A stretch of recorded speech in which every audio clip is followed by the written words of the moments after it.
So I stopped posting the workout the night before, and it unleashed just terror. People were like, you can't do that.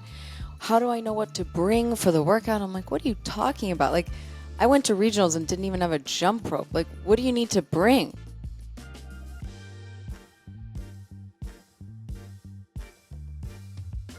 Fire away. All right. Well, I'm Kariana, and Bill. Do you want to? You're like I'm looking Bill. at me. You're Bill. I'm Kariana. Well, I'm looking at you because it's better to look at you than the screen. Yeah. We're professionals. It's okay. Yeah, we have both. I'll speak for myself. I have been in the fitness space for. I kind of like am at that point where you're like, just say like 15 plus years because you feel like really kind of old when you're like, wow, that's been 20 years. But it's been a long time, and started out not related to CrossFit, but then found CrossFit and loved it.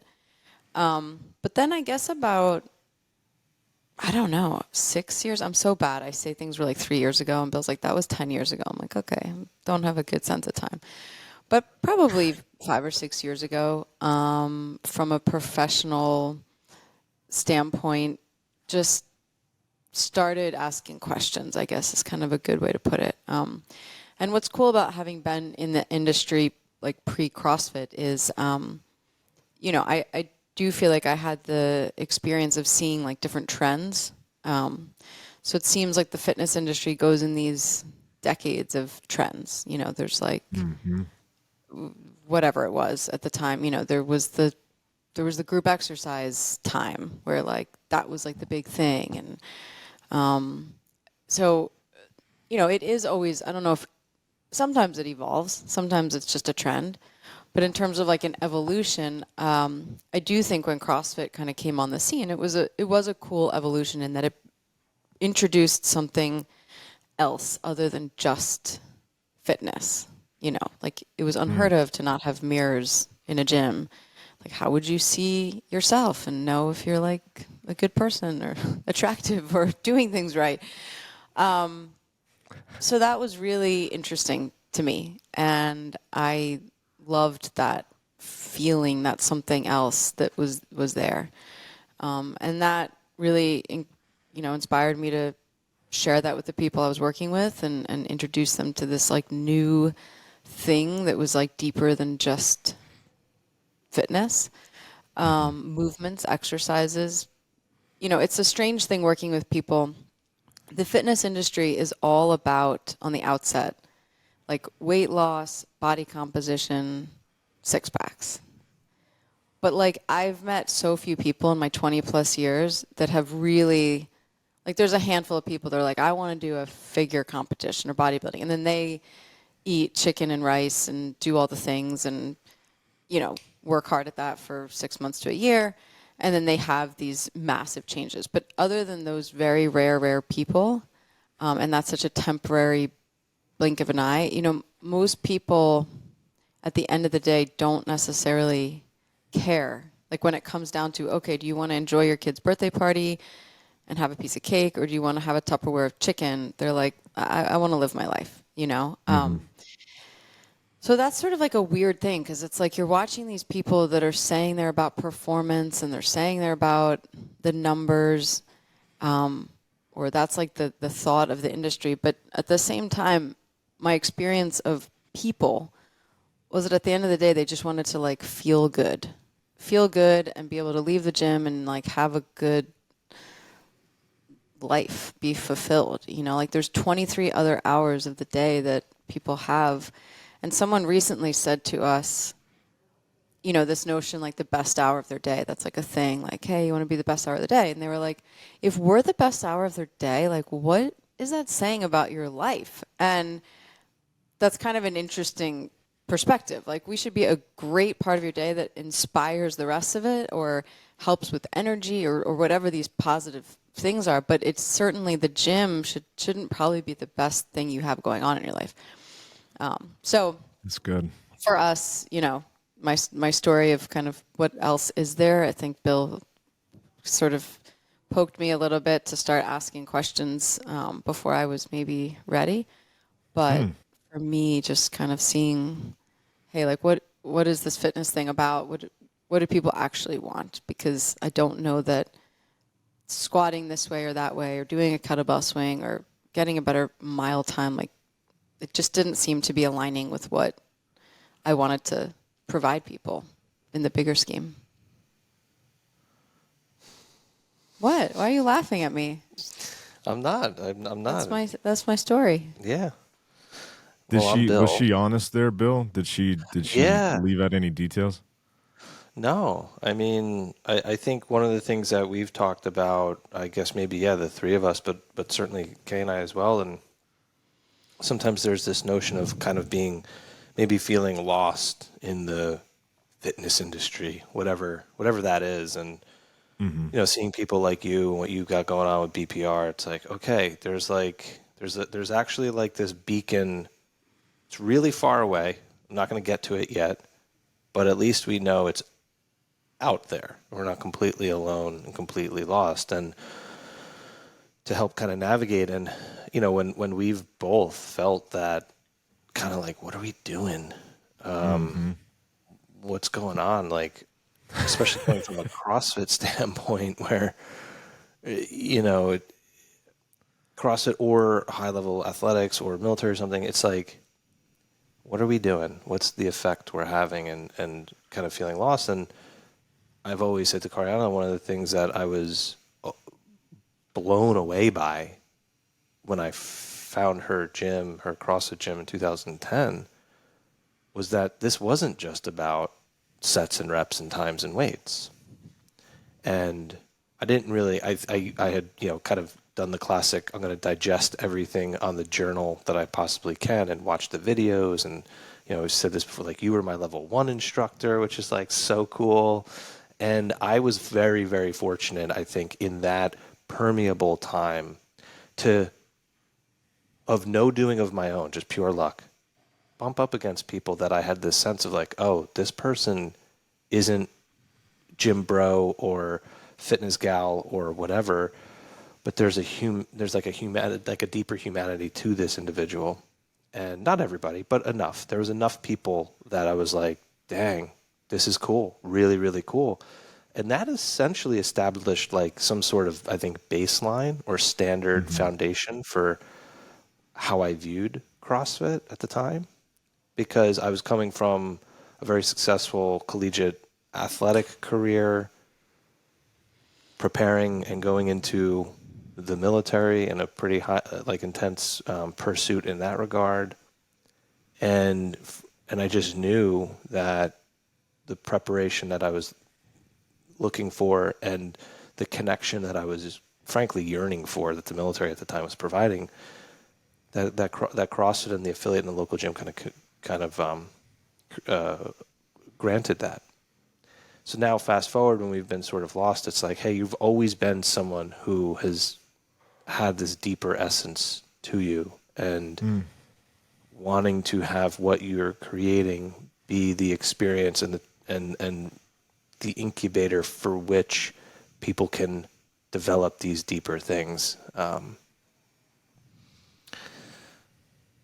So yeah, I mean, I actually remember the moment that I was kind of like, wait, there's no Santa Claus. And it was a really nice guy who's in the front of class. It's a workout. It's got kettlebell swings. I've seen this person swing a kettlebell probably 3,000 times at this point, and he picked the 35-pound kettlebell. And I was like, hey, dude, like, this is the safest Hit the thing. showers. You're out of here.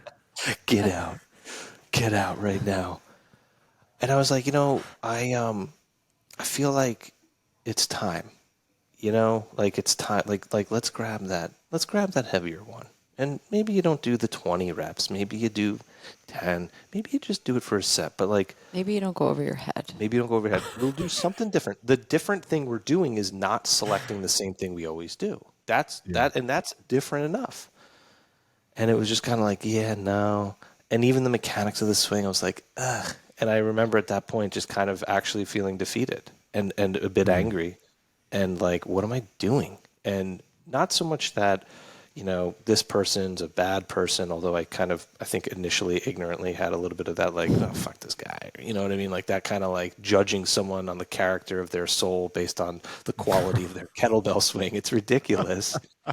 But like, Because how you swing a kettlebell is who you are, like tells Yeah. something about who This you are as a guy's person. this guy's That whole probably a thing. terrible father.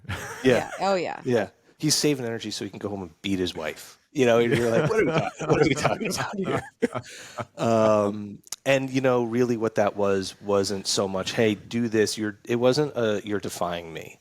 It was, what is it getting in the way of you not even really entertaining that? And that psychological component was so far removed from what I felt like was one of the truly it was like an intangible asset of this whole thing. And I think that really kind of was the first domino to drop. And Yeah, just kind of a death of curiosity, and just sort of, but this, when I look at it, I do feel, and I still feel like that there's this, yeah, just like hamster on a wheel kind of situation, or that's kind of what it became, for me, and again, like, not that it's all about me as a coach, but the reason I got into this was to help people, to be part of this journey for them, to be a guide, or to offer something. And at a certain point, when you feel like I'm really not helping anything, I'm just sort of facilitating a clock and yelling some things, it's kind of, it did make me feel like, okay, well, I'm not a fit for this anymore. Therefore, I should remove myself from this. I mean, theoretically, like, they're just doing what they always do. If I want something different, or I think there should be something different, but they don't want that, then whose problem is that?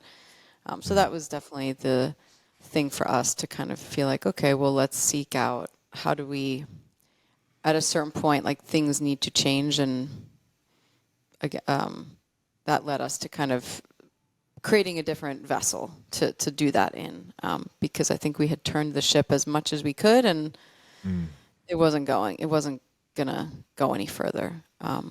Yeah. When I hear you guys tell those stories, I can think back, Bill, to some of that same optimism that I had, and I think with CrossFit specifically, like it. Yeah, I mean, I remember like reading in abstract some of the stuff on the journal articles and think, man, this is a really cool recombination. This is a really cool way of synthesizing these things that had once lived apart. But I think if I'm honest with myself, it felt like one of the first times in my life that this was a group of people that wanted something that was a little countercultural.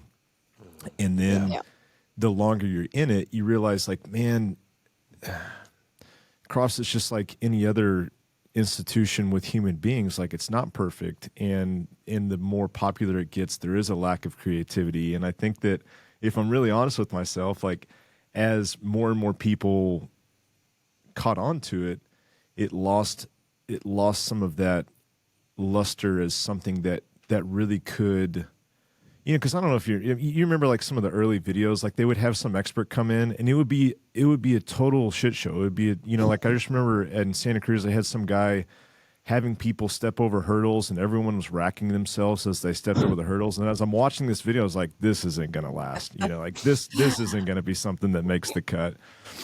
And I really missed that aspect of it being what felt like, hey, anything goes. Let's try this and let's see if we can incorporate it. Yeah. And as it got more well established, I think, just like anything, you realize, like, okay, this isn't going to be, like you said, a perfect vessel.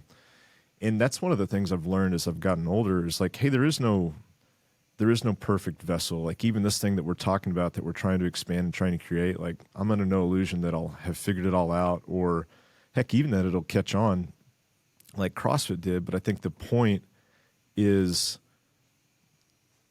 to reestablish some of those ingredients that we three really liked when we first gravitated towards this thing.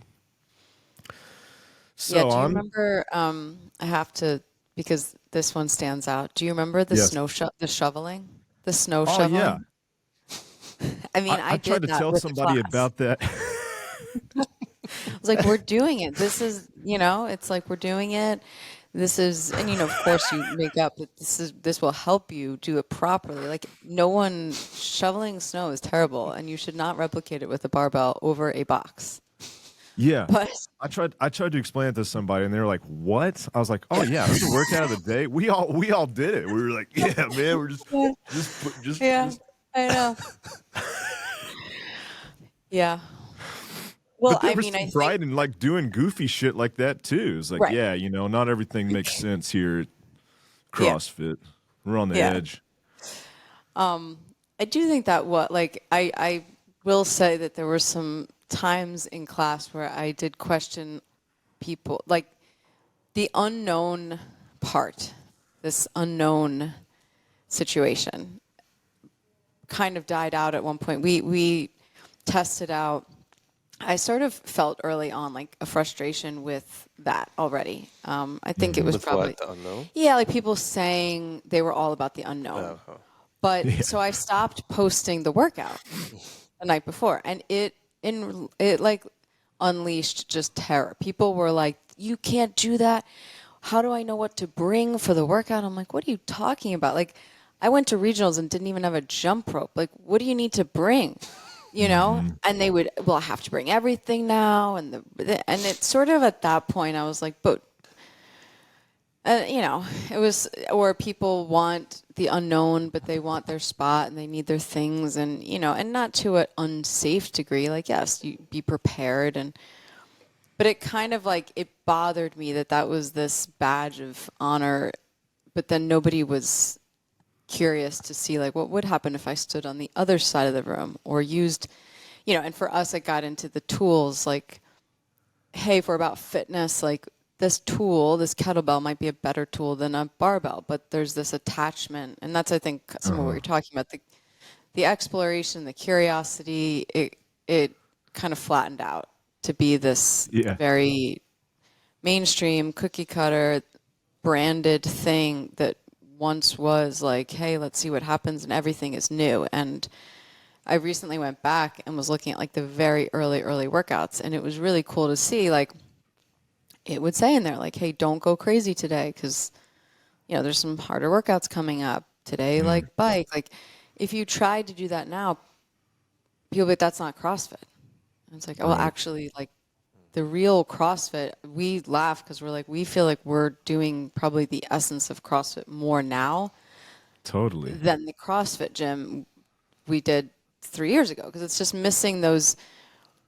At the level 1, we used to say, if tomorrow people found out that rollerblades and hula hoops got you fitter, and that drove me crazy because it's like, but you say that we would make a change and we're not attached to these things, but we are now. Like, that's not CrossFit. This is CrossFit. That's not CrossFit. And it's kind of sad to see that have disappeared because I do think in fitness, though, things become so dogmatic and they all kind of have to people need to like put it in a category. And I think that robs people of results and fun and exploration, and it just becomes this measurement of something that isn't necessarily healthy.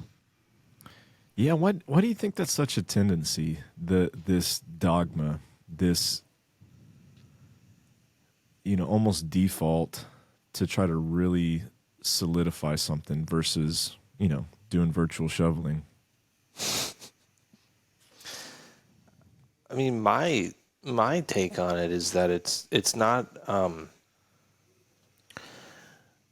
It's just, I think, a natural process that the brain, which is always trying to predict and make known what's not known, just kind of doing its thing. And it's like, okay, it means this. We like to have that bucketing and that kind of, system one, fast thinking, maybe not necessarily accurate, but fast and not as metabolically and cognitively expensive. And it's just like what we do as humans, as beings, and it falls into that.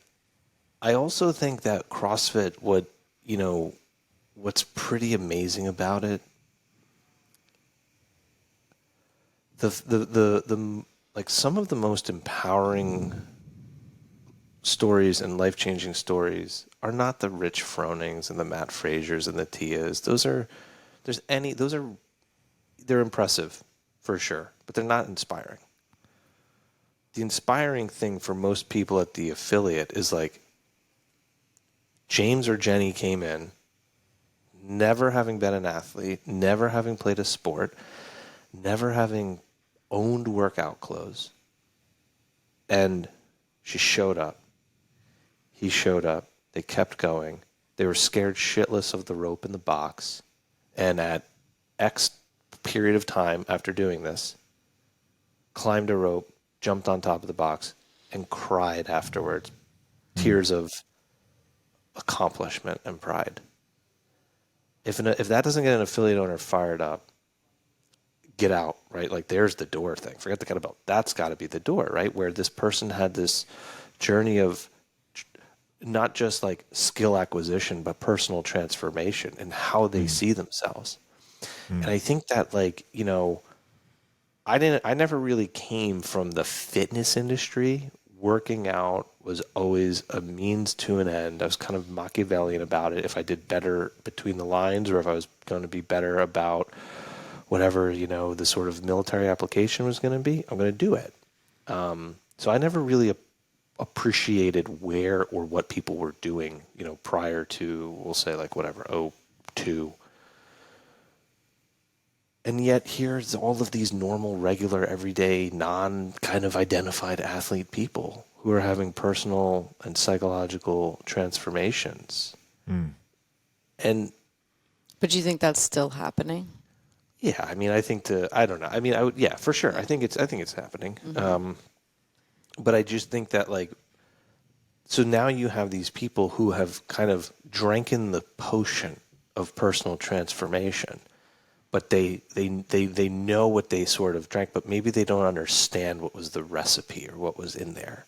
And they're like, no, I just want the thing. And you're like, and it's like this water bottle. It's like, no, but whatever liquid's in this blue water bottle, I need it. And it's like, yeah, but it's not about the blue water bottle. I think some of the known and the certainty, it's the form that people get attached to, the known, not the essence and the what's inside it.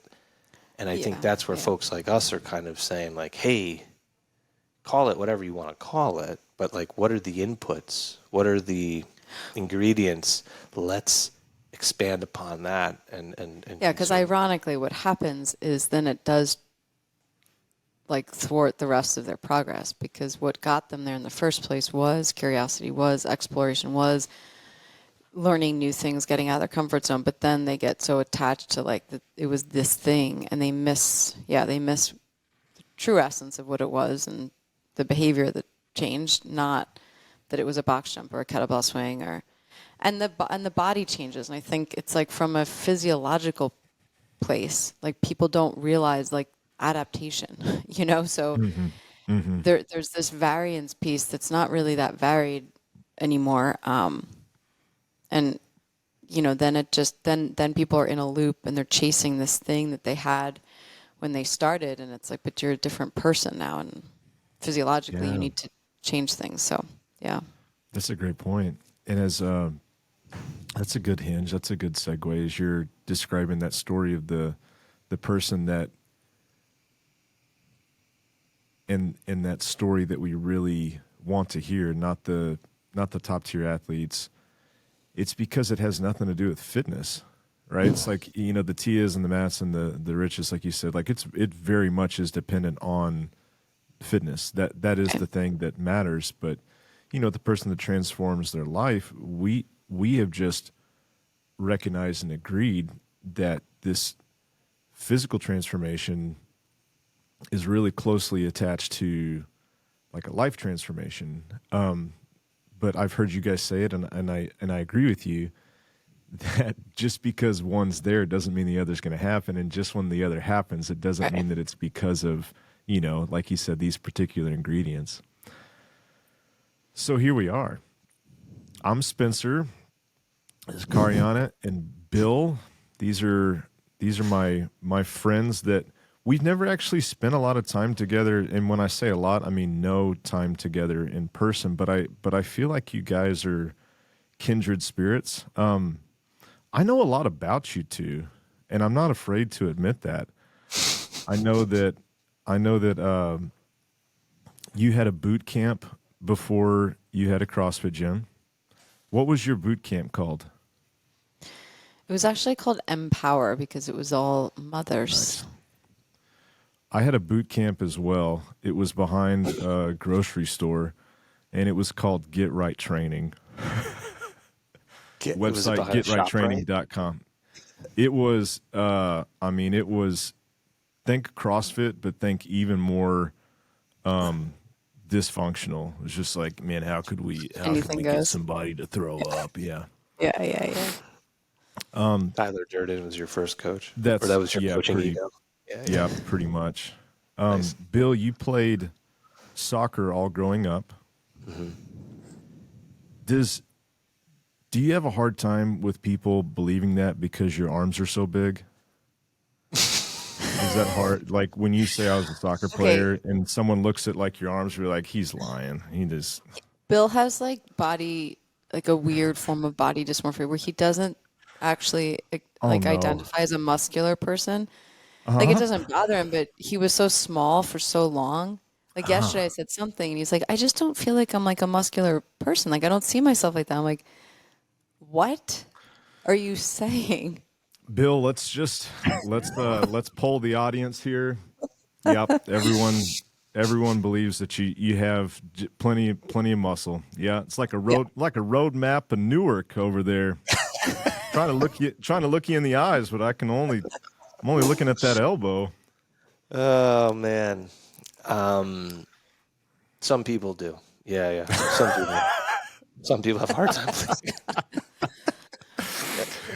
Well, you ran a lot more at that time. Yeah, I mean, I was also 30 pounds lighter in college. I was probably 170 to Wow, 180 would you're generally be sitting the range. high these days. Well, like I'm like ideally I'm right like now? 200, 200, yeah.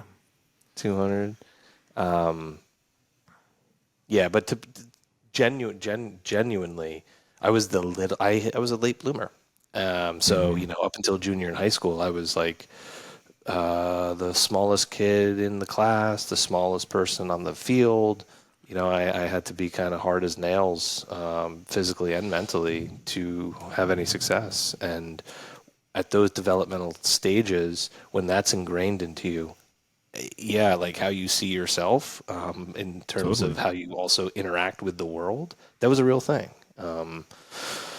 So yeah, I have a hard time kind of seeing myself as a, 6'1" muscular guy. Yeah, 6'1", handsome, muscular. It's hard to believe. It's hard, tight skin. It's hard to believe all that now. Let's see, what else? What else should we say? You opened Motown in 2008.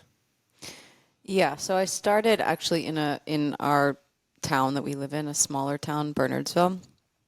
So I opened that affiliate in October of 2008.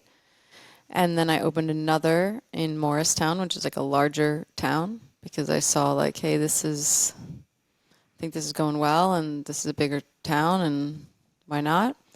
I took a lot of risks as an entrepreneur that some might have questioned, but it worked out well.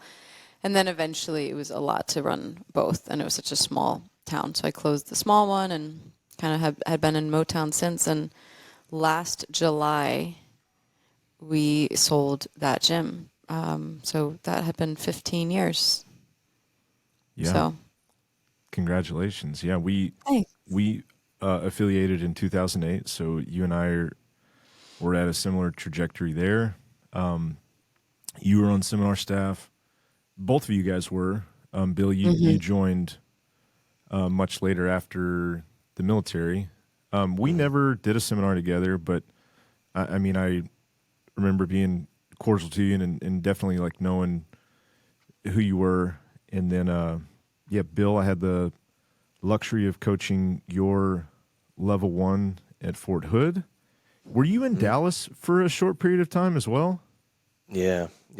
I was working after I graduated college. Was working for Price Waterhouse doing auditing and accounting, which was that Just was a not. real blast, real Yeah, rager. just really, really in line with all of that. And then wanted to join the military. Whatever, quit PwC. Wanted to live away, want to get away. Moved down to Dallas, Addison, actually, Gotcha. and was there for a little over a year during like the enlistment process and all of that. So that's why I drove over to Fort Hood when when I saw a seminar come up, because where I was, and there wasn't like 1,000 of them all the time, and was like really into it, and was like, where can I get more? I was the only civilian at the time, actually. Bill has printed out, at one point, he printed out every journal article and laminated the pages. I didn't laminate the pages. I put them in document protectors, though. Dude, I did too. I have like a binder of all those. Yes. Honestly, Yes. I bet we're not the only ones. I think lots of us, like before, you could access them, like you just thought like that was kind of the process for school too. It's like, okay, I need to print this out and like have like a hard document. Yeah. My brother and I had that on the shelf. We're like, let's consult Journal Right, 21. right. Let's review some of the zone recommendations. Yeah. That's Yeah. amazing. So just putting a bow on this, so people know who you are. You guys met in 2010. When did y'all get married? So you knew each other for a long time. 2010, he came into the gym, and then we actually got married. Like we got married in like a courthouse situation before he deployed in 2013. And so Pretty this year will romantic. be our, it was That's very, what it was all like dreams Judge are made of. Judy Really? was, but we actually had then a fun party kind of situation when he came back. So it's very confusing for us to know when we actually got married, but we do know that 2013 was our wedding date. So yes, we'll be celebrating 10 years this year. Congratulations. Thanks. That's awesome. And so, Bill, you were in the Army. You were Special Forces. You did. There's technically different aspects of Special Forces in the Army, right? Like Rangers is technically Special Forces. You were a Green Beret. Did I get that right? Is that all right information? Special Operations Forces is like the umbrella term. Special Sounds Forces cooler, refers too. just to Green Berets. Gotcha. So, but there are different I never knew that. units. Yeah. And it's just an army. So Army Special Forces is Green Berets. Mm-hmm. Army Rangers are a special operations force for sure, and they're very good at what they do. There's Delta and other units and different activities that all fall under like the umbrella term of Special Operations Forces, but Special Forces is specifically Green Berets. Yeah. And then you got out of the military in what year? End of 2015. End of 2015. And then very soon after that, you guys started Between the Years. And as I've heard you talk about it, it was more of a hobby at first, and it was more of a way for people that weren't in the military to experience some of the psychologically impactful iterations that you got to experience without some of the negative implications or some of the cadre screaming in your face or things that like you decided like maybe weren't necessary. Is that right? Yeah, that's right. I wanted to do whatever I could to create experiences and learning opportunities for people that pulled on very powerful, impactful past experiences, both in the military as well as having the benefit of some really incredible coaches throughout my athletic career, but also allowed them to not be completely divorced from real life. So that started as events, and the yelling and the screaming, that there's plenty of companies and events and stuff and people, you will gladly take your money to yell and scream at you and dial up the suck. That's just never been my thing. Even in the army, like, and in all of the different trials and tribulations you're put through, the dudes who usually yelled the most had the least amount to say. And the ones who Really true were for life. Yeah, I think it's like amazing. The ones who looked you in the eye and used a few words to say a lot, those are the ones who are like, oh, your thing hits differently. Because I can tune you out. At a certain point, all volume is able to be just the same and tuned out. Delivering the message, that was kind of what I was doing. I was never kind of one of those people who's going to come slam me in the face and do all of that. So that's how it started. Yeah, between the years, that's how it started. I think so highly of you guys. I think what you're doing is such an encouragement to me. And I'll be honest, I was thinking about this morning. I have a really cynical and pessimistic view of social media. But one of the shining lights is having connected and reconnected with you guys in several ways through social media, and that, a lot of times you can get off of scrolling social media and just be, jacked up. But I'll purposely click on what you guys got going on and see it, and I find it so uplifting and so encouraging because, like you said, people don't realize how deep we are, and it's just it's lonely when you have such depth to your character. But all joking aside, it's been great to see what you guys are doing, and I thought it would be really fun just to have a candid conversation about what's been hard in this transition from, like you said in the beginning, the atypical CrossFit gym to now between the years and, BPR and there's things I'm sure in your business and definitely in ours that are always going to remain the same. There's going to be a physical component. There's going to be, that's going to be the keystone of ways that we can express ourselves physically. And just like you said with that transformation example, but I'd love to ask you guys some questions about, as you made that leap, looking back, what advice would you have for coaches? Because just like the consumer, where I think there's a lack of creativity, I think for the practitioner, for the coaching professional, they see some of these things that we're talking about. It's like, hey, I don't even know where to begin. I don't even know how to start that process. I hear you. It should be more about fitness, but that's too abstract for me to even know the first step to take. I'd love to hear what you think about that. You want to take a stab at that? Sure.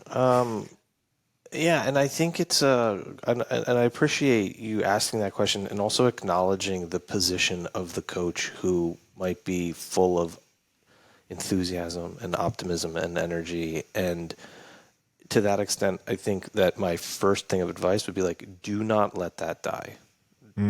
Protect that energy and that enthusiasm and that optimism. Do not let that thing die, because when that flame burns out, man, we've lost, and whatever it might be. And if it is deviating from the norm, if it is maybe going into the sort of crazy esoteric wild idea stuff that maybe BPR and between the years and stuff maybe seems like fine, that's fine, but don't let your enthusiasm and your curiosity and your optimism die. And so to that extent, I think, being curious has to be the fuel and perhaps, that type of fuel to the fire. And only you know what makes you curious. And as a coach, I think one of the things that I learned real quick, I got out of the Army and was fortunate to have a wife who's on level 1 staff, level 2 staff, almost 10-year affiliate owner at the time, coached so much, be like, hey, I've never coached. I know I've read every journal article. I've watched damn near every video. I didn't bring a movies on deployment. I brought the journal, like downloaded, like every single thing. So I'm like, hey, I'm gonna like. It was You son of a obsessive, you know, gun. but it was, Man after my own heart. you know, like, and But you'd never actually coached. but I never coached somebody how to Yeah. do an air squat. Yeah. So it's like I could tell you all about this stuff, but I never actually did it in person. And like the experience, the lived, involved experience, like the in vivo experience, is really the essence of the education. What? Yeah, I was just going to say something. So anyway, I was fortunate to learn from her and learn like, yeah, don't do this, don't do that. That's not good. This, that, the other. Yeah. She probably saved you a decade of mistakes. We Oh, appreciate easily. that. Right. And when Easily. he wanted to do level 1, I was like, all right, let's get in the circle. Let's do the thing. I Uh-huh. think I was like, come on, we don't need a circle. She's like, get in the fucking circle. if you're going to, I'm yeah. like, all right, In the yes, ma'am. circle. Like, I know. Nobody Put the gets name in a tags circle. on But the medicine yeah, balls. you got to put the circle together. I think, for especially like, I think a lot of the people we're talking about in this space are CrossFit coaches, like, which is interesting because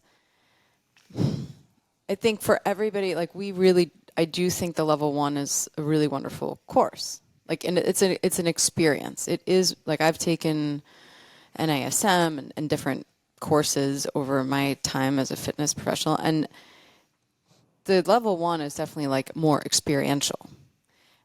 And I think of reminding people, I think kind of to Bill's point about like not losing that thing. Most people who left that course, the thing that, or I'll speak for myself, the thing that was so moving or inspiring to me had nothing to do with the movements. Like it was that connection, that feeling, and so that's not really different at the affiliate level, and at a certain point, I think the advice is kind of how can you, like, for a lot of people, their best moment as a coach, their most memorable time, like tell me about like one person that stands out in all your years of coaching. They'll probably tell a story that's more about like some experience or something that happened to that person on a emotional level. Not most people will probably not say, oh, I helped this guy, PR his deadlift. And so I think coaches and a lot of CrossFit coaches inherently already know what we're saying, and just need that reminder of like, hey, like, what is that thing that like actually matters or is moving or has people come back. But I think from like a technical side, then the next thing is like, well, what can get in the way of that? And I think from our experience, and this is what's challenging, is the connection is so important. But if you're bogged down with too much teaching, too much technical stuff, too much just interference, just inherently so this person doesn't kill themselves or injure themselves, that's going to like get in the way because you're so focused on that stuff. And that's like the biggest thing. It took me a while actually at the Between the Ears Fitness Gym to like really embrace that. Like only recently have I really felt like, okay, I'm like doing enough, because I'm not, the way we program things, we don't program a lot of super complex movements. We don't, so you're not running around having to, that's not getting in the way of the connection with people. So I think from technical stuff, just looking at what's interfering with you and that human interaction. And that could be movements, it could be too much in a class. Like if you have 60 minutes and you are just so focused on squeezing it all in, there's no time to ask someone like, hey, I notice you're kind of like what's going on today? How are things? Like asking more than just for them to do something. So I think that's kind of one of the things when we look at coaches who want to head more in this direction. You have to look at like what's getting in the way. One of the big ones, we were actually talking about this last night, because we have no real life. We don't talk about other things. We mostly talk about these things. And sometimes I'm like, can we please just watch a television show? but like agency, like that's been that's like one of our main things, like the ABCs of between the ears. Number one is A is for agency. Yeah. And, giving people that or helping them find that is like the biggest thing. And there's a lot that can get in the way of that. And I don't think the intention isn't always bad. You want to help that person. Oh, you can do more weight or just do this. And to the point of Bill was saying, like, don't let this die. It can be overwhelming because when you try to give someone agency and the immediate thing is just tell me what to do. I don't know. I don't care. Just tell me. And there's like a pushback. And so it takes time. All these things. It's not tomorrow you decide you're going to get back to changing people's lives and not caring about how much they squat. That's a journey. It's not like, okay, I just do these things and then all of a sudden I'm a wizard. Mm-hmm. One of the things that you said about curiosity, I was thinking this earlier this week and I'm so thankful for this, but I think some of the desire to expand for myself is absolutely curiosity, but it's also subconsciously giving myself a harder problem to solve. Yeah. And this thing that we're talking about is a really hard problem to solve. It's not as easy as like, hey, how do I get somebody more, cardiovascularly fit? Yeah. But I'm really thankful for that. And I think like, losing your curiosity, losing your enthusiasm could be somehow correlated to not having a difficult enough problem to solve. And so I think like embracing that and saying like, hey, I may not be able to ever figure this out in a lifetime, but I'm going to do my darndest to try to create like a more accurate map, so to speak, of transformation versus like, what it has been. And then I think agency is a really cool concept. And I'm sure that it's because we want to dial in every single minute of a class and we want to be certain and have control of everything. To release some of that control, I'm sure the first response from a lot of people is to almost have ambivalence, right? Like you said, it's like, hey, I don't even know what to do with this autonomy. I don't even know what to do with this agency. And so it sounds like from a facilitator standpoint, you really can't jump to rescue that person like too soon in this different model that we're talking about. Right. Would you agree with that? Yeah. Yeah. And I think that's the patience piece, is understanding that they have to, it takes time for them to get on board, and smaller things. You got to titrate it, Yeah. This is going to I don't like to be polar. Like one of the reasons why Kariana and I love your stuff on social media, and it's likewise, it's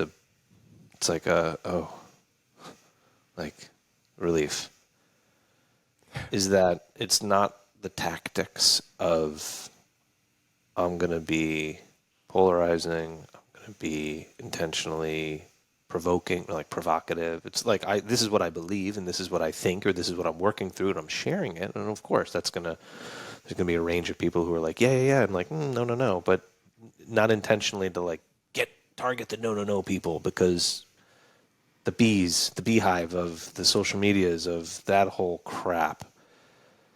So I say that to caveat, like I'm not trying to be polarizing and provocative in that sense. And this is just an observation. And I've talked with quite a few coaches who have done this for quite a long time, and frankly have talked to a mentoring group of coaches and kind of said the same thing of like, if we're being curious, curiosity is a form of honesty too. We're sort of seeking honesty.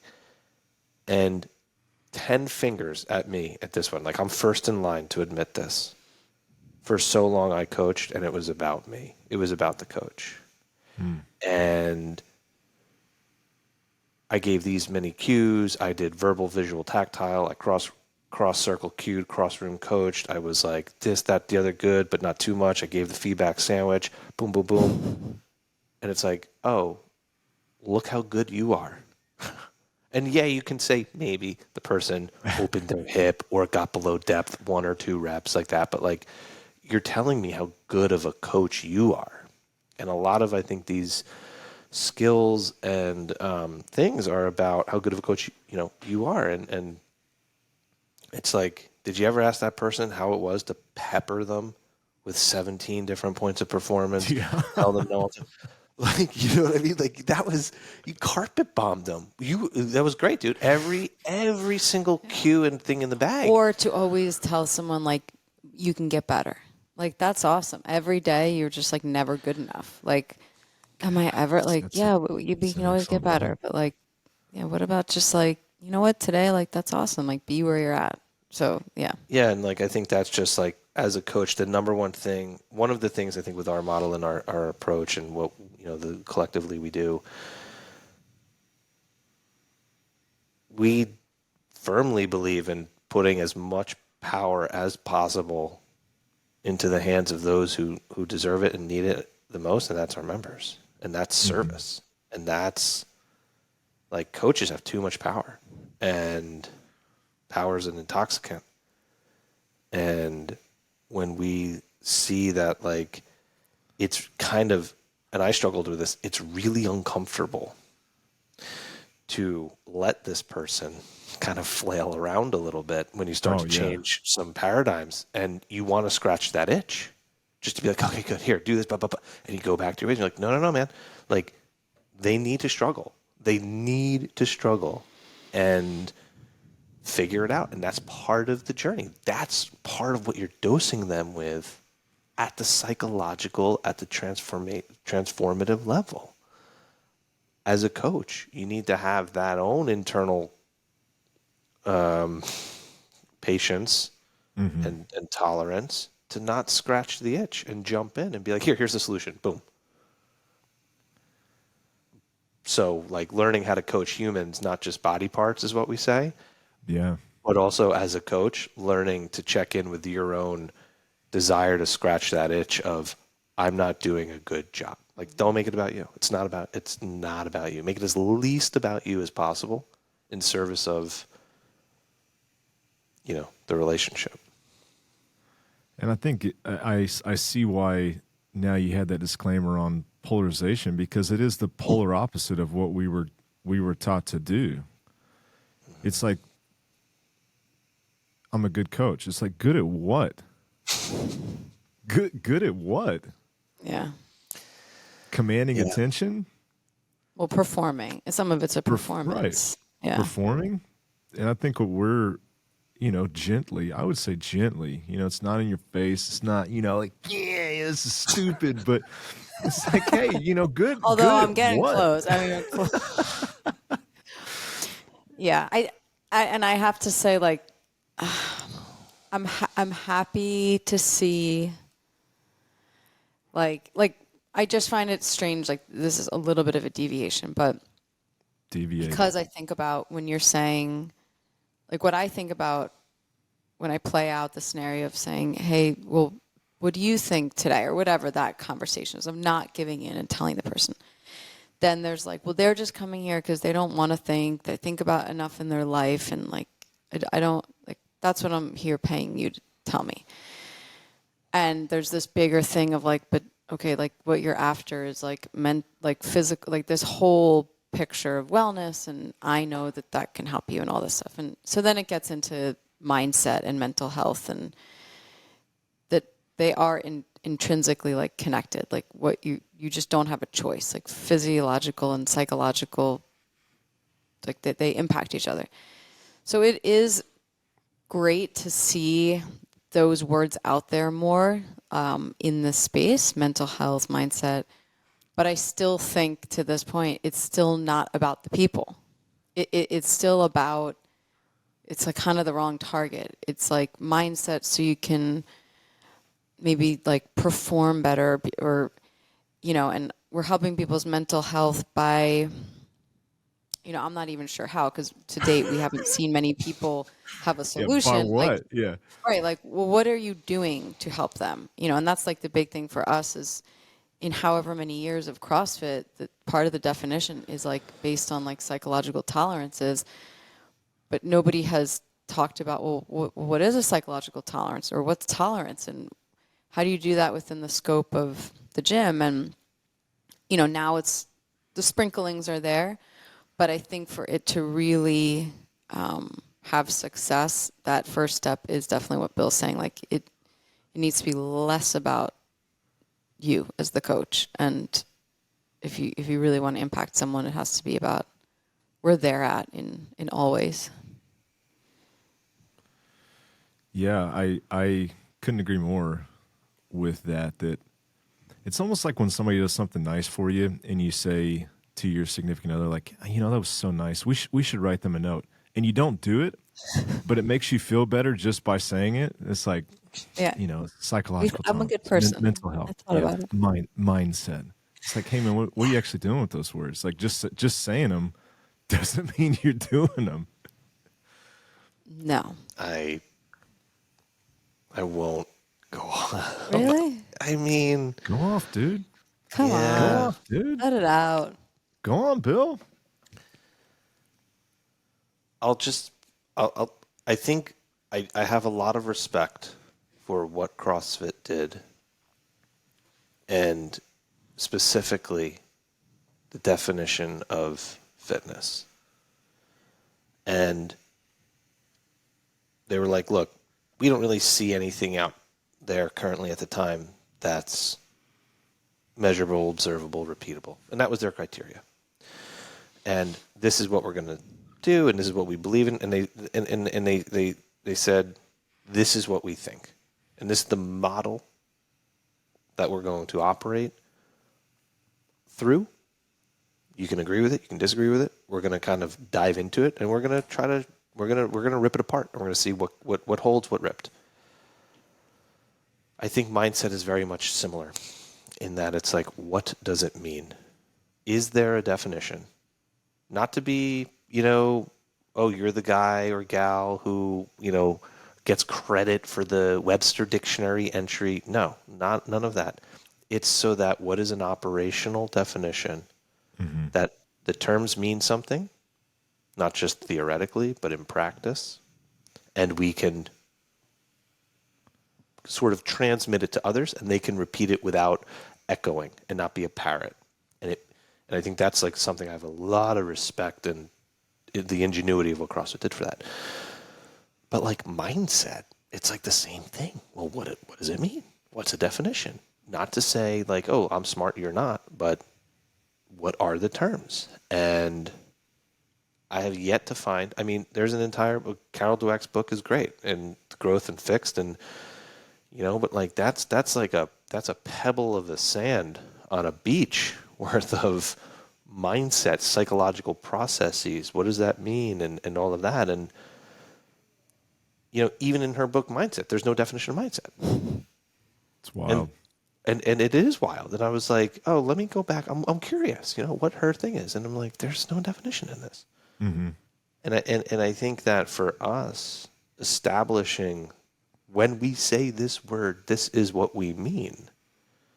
There's attributes, there's descriptors, but what's the definition? And I think that's something that my concern is, well, if you start to say, look, here's a couple psychological tolerances, so we're going to talk about this mindset thing, and we establish a term, what I've found unfortunate that I don't like about the CrossFit community, specifically those who are in positions of kind of power and gatekeeping, is that dogma drives a lot of defensiveness. Mm-hmm. And there's this notion of, if we didn't say it, it's a heretic. And I think that is one of the challenges that I have, and where it's kind of like, yeah, what am I trying to say here? For as much as we know the value of being curious, and that is super important, and when it's like, no, that's not a thing, or it's not ours. We don't own it. Therefore, it's not. Right. Because CrossFit didn't come up with it, it's going to be completely invalidated. That's what you're saying. And it's like, sure. And maybe that's why psychological tolerance is the last mention of it is in the definition. So again, not to be overly, provocative, but there's 5 components: constantly varied functional movements, high intensity, relative, physiological, psychological tolerances. So you're telling me 99% of CrossFit affiliates and coaches are doing 80% of CrossFit. They're not doing the psychological tolerance piece. Where's the mention of it? And like, again, I'm not that guy that's trying to poke, and there's so many of those on the internet, but it is one of those things. Like, we talk about getting 1% better every day. Well, how about at a minimum not leaving 20% completely unaccounted for? And that's not to say that oh, you're doing this and it's wrong or blah, blah, blah.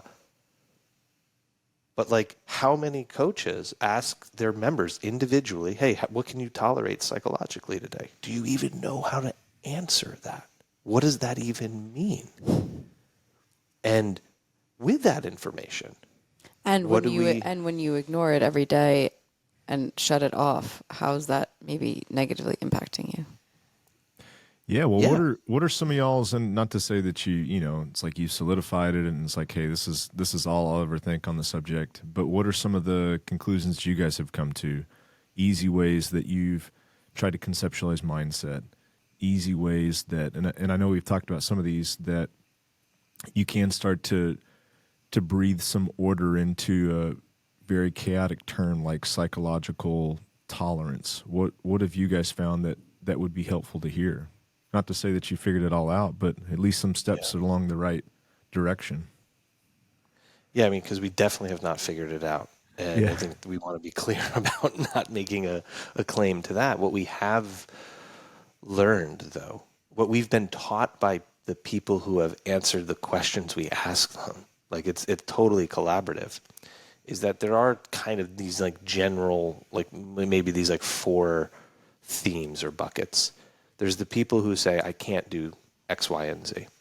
Mm-hmm. There's the people who say, I won't do X, Y, and Z. There's those who say, I can do X, Y, and Z. And there's the people who are identifying in belief that I am this type of person or whatever. And those 4 buckets of this thing, it's funny, we're actually doing a 1-day coaches workshop in December about this, and diving into each of them. And what does it mean? It's not to say if someone just says I can't do something, it's oh, well, yes, you can. It's that's scratching the itch. Sit with the thing that the person is saying, I can't go hard today, mm-hmm. Or I can't sit on the bike and go easy. I hear you telling me that, Spencer. I know that okay, some zone 2 work, we're going to go put on some pleasant music or a podcast you like and keep your heart rate around here and just hit the bike and man, just have a good time. And I just can't do that. And it's they're telling us something, and that's physiologically they absolutely can, without a doubt. You can do that. We're not asking you to do. Well, you can also go hard even physiologically. Even if you're beat down, you can always, yes, you can. Mm-hmm, mm-hmm. I got 10 years worth of experience there. Yeah. Yeah. So, I think that's this thing of those are sort of, that's kind of a theme that we kind of look for. And for coaches, looking into that. And then, of course, sort of the good stuff is great. How do you develop someone's capacity, their tolerance, change their story, their belief, their narrative about self and the world to account for these different things? Because everybody's mm-hmm. going to have some of those, and it's even that notion of that I am. Well, we can see where that can become an identity. And one of the pitfalls of identity is attachment. I am the air bike. Yeah. I love Bruce Lee, and you're I am. He is the punch. I am the punch. And you're whoa, I don't know. That sounds awesome, but I don't know what you're talking about either. But level. The identity component is a thing. And yeah, But I think that's where learning to just involve the person so that they're back to the agency piece, that they're sort of like, there's a little bit of like a light bulb and awareness. I mean, that's the other thing, like some awareness going on, not just robot, like wind them up and turn them in a direction. And that is super powerful and psychologically for their life. But I think the other thing, like with the physiology, is at a certain point not doing this stuff and feeling like you have to fill in the blank or gotta go hard, or which so many people do. And I still struggled with like taking a day off. Like there's still Guilty. that, yeah, there's like, oh, like and I know, it's not even rational. It's like, I Right. know that I need this day. This will help me. All the things. It's the emotional piece of like, and like wanting to, like to Bill's point, like that resonates, like scratch that itch of like, oh, I just need to kind of like get this fixed. I mean, and is that dopamine? Like there's many things that you could get into with that. But at a certain point, physiologically, it's going to hurt that person. And so like, if we're saying like, oh, I don't care about the mental health stuff and I don't care about the psychological piece, I just care about getting better. It's like, cool. If you want to look better, feel better, and perform better, actually you do need to pay attention to this. And it's like kind of selective. People idealize athletes for the work part, the more, hey, look what these guys are doing, I want to. That's currently like what mindset is, like performance mindset, and they look at them and they try to emulate them. Now, ironically, many athletes are saying, hey, I'm not mentally well, or I'm not even like physically the healthiest, because they're athletes and they're professionals and that's just their job. They're not going for longevity and health. But the other thing is, high level athletes actually do psychological assessments to see where they're at that day. They do, the football players do a grip strength test, and like then like depending on like, okay, where are you at that day physiologically, like we're going to train based on that. I mean, there's tennis, we were watching the tennis documentary thing, like, hey, we take into account so and so's sleep, stress. You're like, yes, like, but somehow we're like, oh yeah, no, I don't care about that part. I just want to be selective about the part that makes me feel better about who I am by going harder. So, those two things, they actually this do matter. And I use the whole thing, like if you meet you're dating and you meet somebody and people are like, oh, like, so what did you think of her? And the person says like, well, like she had a really good personality. And it's kind of saying like, yeah, like, okay, what's that saying?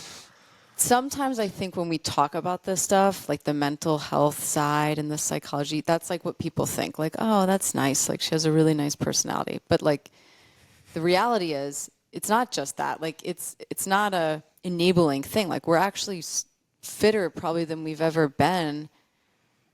And we have a really good personality. You know what I mean? Like it's not like, oh, in place of like, oh, that's good that you feel good about yourself, but you suck at performing. Yeah, it could feel enabling. Yeah, Enabling. it's both. It's like they're both elevating the other. That's a great point, that it's not, once again, it's not this or that, but you're saying I would like them both, please. I would like Right. to be physically fit, and I would like to be psychologically resilient in all areas of my life so that I might thrive as long as I'm alive, because you and I both know that you can be in really good shape and your life be in shambles.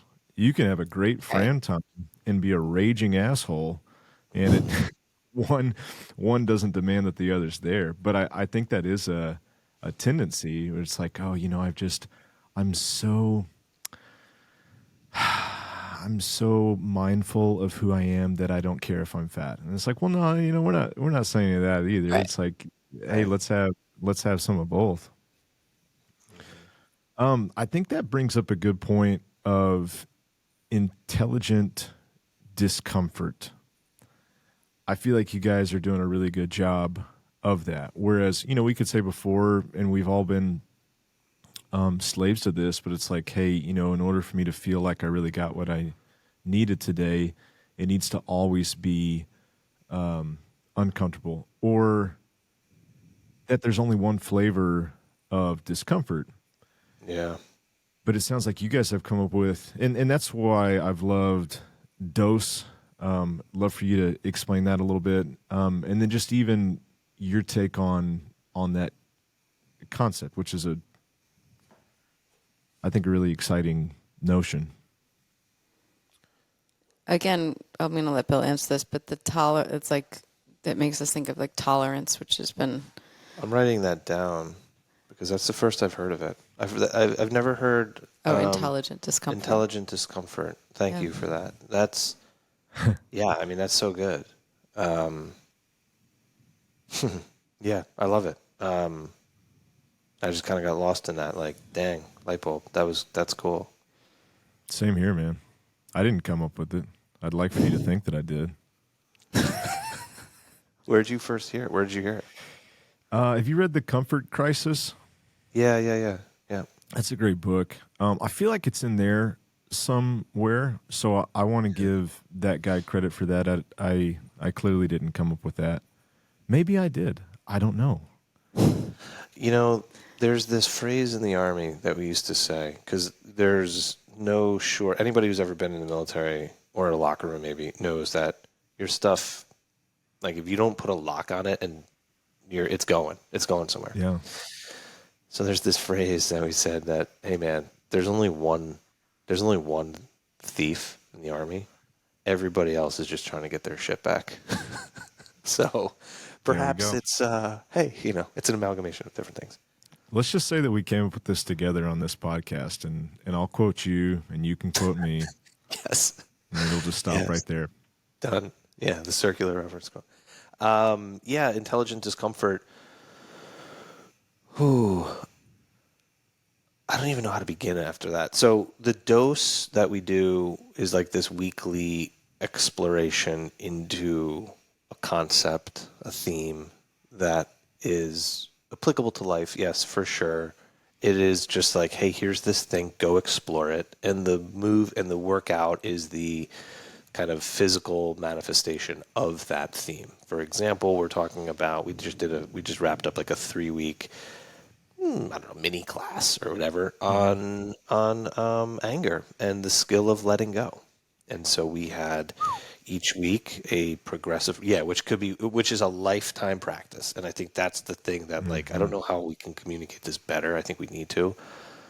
That is a daily practice, the skill of letting go. And it's like so hard to do because it's like it's one of those things that you can't force. It's like if you're forcing it, you're not actually letting go. So, for example, the first one was about kind of anger and letting go and what are you holding on to. So to represent that, we dosed people. We administered the workout of a 1-mile farmer carry, and generally start with about 25% in each hand. But if that's too much, because you can't if you can't make it 100 meters without dropping at the beginning, it's probably too much. And I think the intelligent discomfort with the dose, how I kind of see that being applied is that this combination of the physical with the psychological. Like I did that, and it was incredibly uncomfortable, and I did not like what was coming up, and I was like, it rocked me. Physically, yeah, like I've done enough carrying of stuff in life that I know that when your grip goes and your palm starts feeling like it's splitting, you're like, okay, well, this is just, I'd like to carry it. I want to carry it. It's not for wanting. It's just a physiological thing. But the psychological component of that, and where the physical practice of the experience highlighted something deeper than whether or not I could do a competitive, performative style kind of carry. But even in some of the things that are like I think one of our first workout in that dose, the program is like on the Echo bike, and it's extremely uncomfortable. But I think the intentionality is where like the intelligent piece comes in. You know, it's not punitive. It's not to suffer. Like, you know, like there's meaning in the suffering, and there is intention, and it's not every day. You know, there is a question, like if every day is so unbearable and you're just surviving it, like that doesn't make any sense. Like just you don't need to have a degree in a master's in exercise physiology to figure out, like, I don't know, like, or know much about the body or the mind. Like if every day is like you're surviving it, like, so putting in, and that's kind of the funny use of that term, like that's why we did call it like the dose, like dosing that in a smart way that has something other, some value behind it.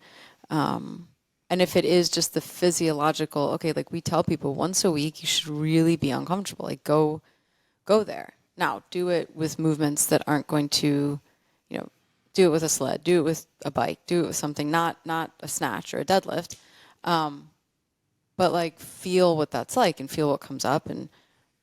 But that's intentionally placed into a week or a month or the rest of the things that are happening, so that you can tolerate it and it's not going to be destructive. It's going to have value. Yeah, you know, weaving back in some of the things that you guys have said to check in with yourself and determine, okay, what is really like the prevailing narrative that's inside my head? Is it I can't do this today, I won't do this, I can do this, or I am this? I think that can correlate to the type of discomfort that you should seek out. Because agree or disagree, you know, with so many years of CrossFit, I sometimes have a harder time doing zone 2 long duration work, even though physiologically it's not as destructive to me, but to just be present with my brain for long periods of time. And so I think like that's a great way to connect those two. It's like, hey, the prescriptive dose that you need based on how you evaluate your level of tolerance doesn't mean that it's necessarily going to be easy, but it can give you permission to change that type of discomfort, which I think is more intelligent than just going hard, you know, 3-on-1 Right. off. And I think I don't even know if I've really verbalized this for myself, but whereas before it was like, hey, every day I work out, I'm going to try to just go hard in the paint. Now, and it's a good thing to circle back to like, hey, we still want to be really physically fit and perform well. Now, there is typically a day every 7 to 10 days where I say, I am the bike. And I know what that means, right? Like I'm about to fuck myself up. Right. And I give myself permission to do that because I've checked in. And also the other training has been in preparation for that 1 or 2 days where it's like, hey, Right. I've painted myself into a corner and there's no reason that I can't do this. And I think that's a much more evolved way to take this thing that we know and love back to what you said at the end of the level 1. It's like, hey, you know, if somebody can show up with a better way to get fit, well, guess what? We just did it, right? It's variations of discomfort based on your tolerance that you can then really embrace like some of those, embrace some of those like really rudimentary or like, you know, radical notions of having different tolerance levels, the same, you know, workout versus like it being the exact same thing over and over again. So that was pretty enlightening just to connect those for me. That's awesome.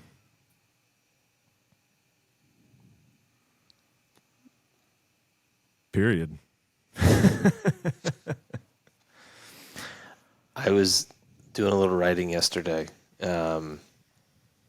just in prep of this course or this workshop and stuff, and just, you know, generally, like there's so much, right? I'm sure you're similar, but like so much stuff, ideas out that I get overwhelmed thinking like, okay, I gotta like share this or I gotta like put it out there. And it's just like, man, like 1% of all of that stuff really actually goes out there, and I'm learning to try to sit with and tolerate that being the case, that there's still value in just like distilling things down and personally.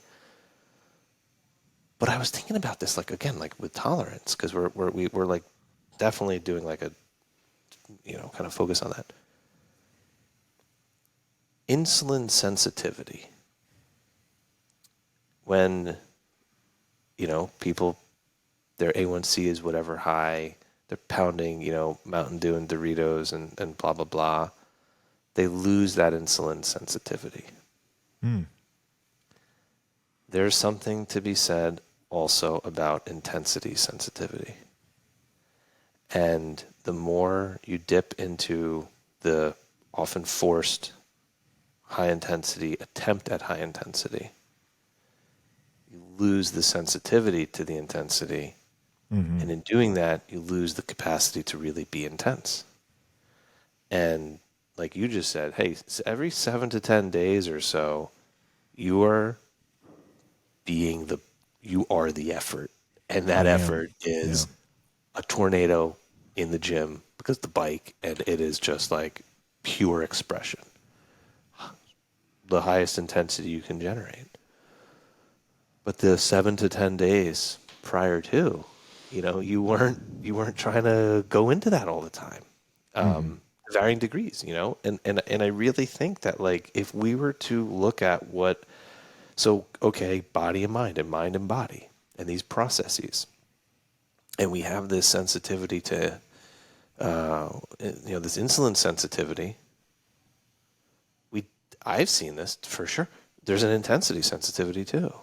And again, I think that like what's required is to potentially step back from some of the ideology and the dogma, which is like definitely that's something that my sensitivity gets really activated on when I sense ideology and dogma from a variety of life experiences. But in stepping back, we can also expand our field of view and perhaps embrace that notion that, we all kind of love. And I don't know, to be continued. It's really good. It's really good. As we're talking, I'm thinking like, man, we should do this like once a month and just come on and like talk about, like, because we could spend a whole episode like just talking about identity, and we could spend a whole episode talking about, man, how do you get somebody unstuck, and a whole episode talking about, man, what you're reading and what you're learning and what you're doing. So, yeah, I'm extremely thankful for you guys. I love getting to talk to you. When is are you calling it the Ethos course, the one in December that's the one day for coaches, or does it have a different name?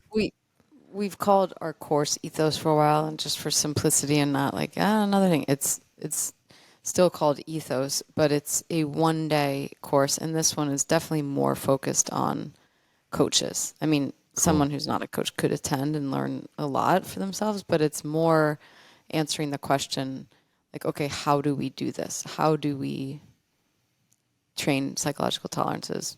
How do we start to take action with this in gyms? Like, great, sounds good. Now what? So that's December 9th. So we're hosting it actually at our old CrossFit gym, which is cool. Oh, awesome.